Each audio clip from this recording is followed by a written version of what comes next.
Ladies and gentlemen, I am Rini Simon Khanna, and at the outset, let me thank you for joining us for the virtual release of the book, Portraits of Power. Some memories, the action, the drama, or what I heard, what I saw, what I participated in, and what was worth pinning down.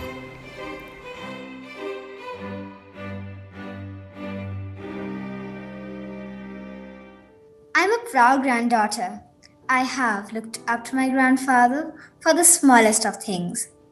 He always has the answers to all my questions and has been a guiding light. My grandfather has always looked at the better side of people and events.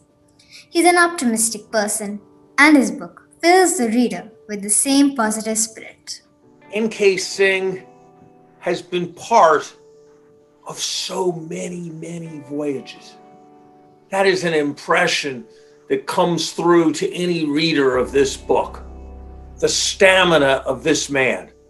So many reports, so many decisions, so many inquiries, so many meetings, always trying to make the world a better place.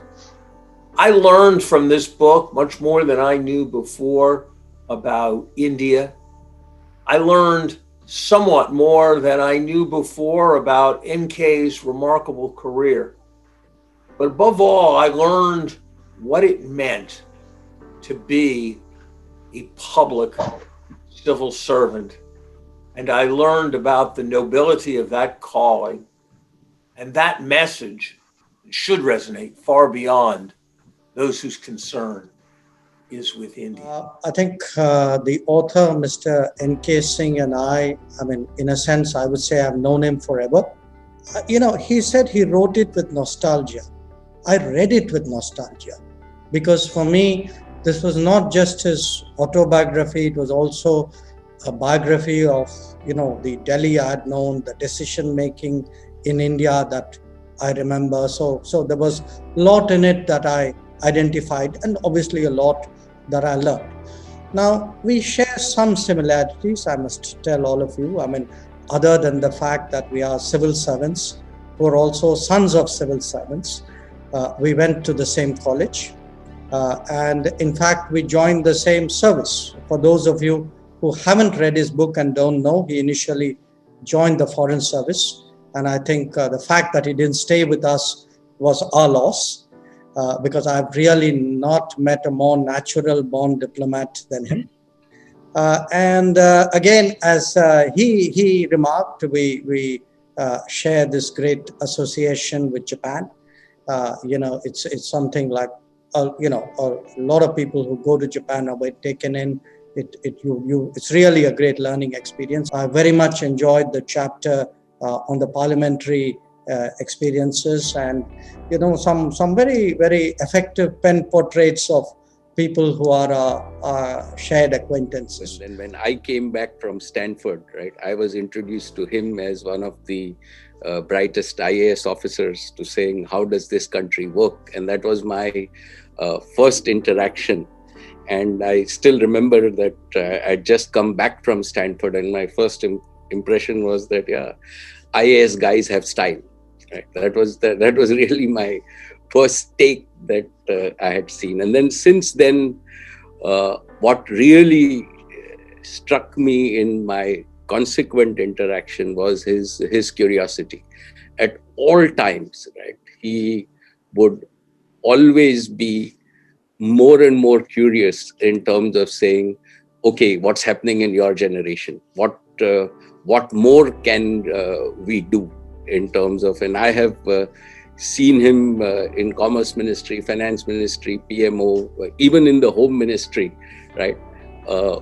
Say, okay, now what can we do in terms of improving our border security or internal security? So the curiosity and his single-minded mindset in terms of belief and the ability of Indians and India to do and can do, and the positivity, right, that he got not only from all of us in industry. In the book, he calls himself, right, a ringside view. I think that a more appropriate description of that would be that he was at least one of the modest ringmasters of this economic transition in his 30 years. And I have been very fortunate to see that closely, to understand his thought process, and to benefit from it even in my own personal development. I don't specifically remember the first time I met him, but the several times after that I've met him, each time, sometime in the company and the presence of Varun Jaitley, and some other times when he had extended a lot of advice to me regarding the Commerce Ministry.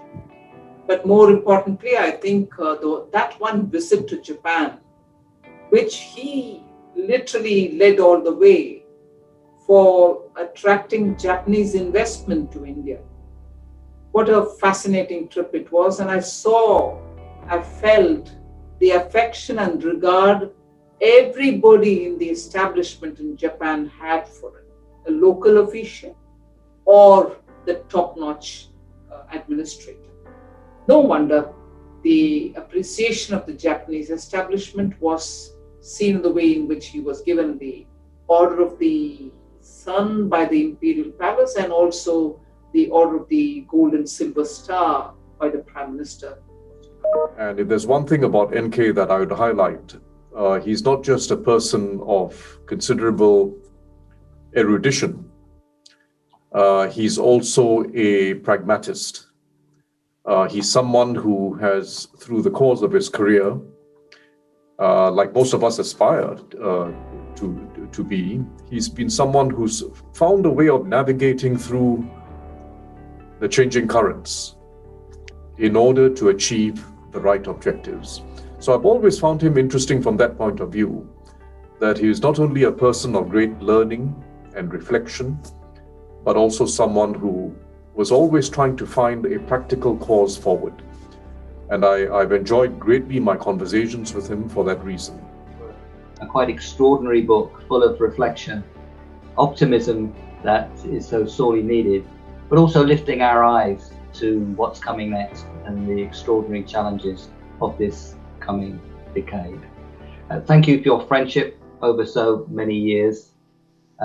Thank you for your role as teacher. You are already an academic, NK, because you have been guiding academics like Larry and me over many years. We come to you when we need advice. That kind of never give up spirit which he has presented in the book, I'm quite confident that the policymakers of today, of government and other areas, the policymakers of today will be able to overcome the great challenges, the big challenges that we are confronted with, which arise from COVID and several other issues. Dr. Singh appointed a committee with me as the chair, and I was told that if there's anything that I needed to get, and anyone who could do things for you in the whole process, there was none other than NK, which I discovered with incredible alacrity. My autobiography is filled with the same degree of optimism with which the Indian dream is filled with.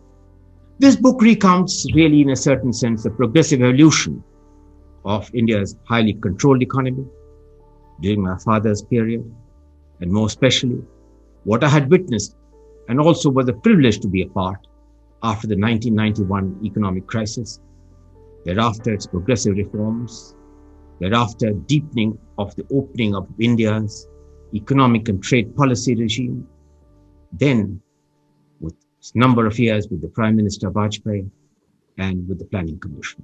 And of course, as a member of the upper house of Parliament in India, the Rajya Sabha for 6 years, where I interacted with many people, some of which figure in the book, in the chapter relating to my parliamentary experience.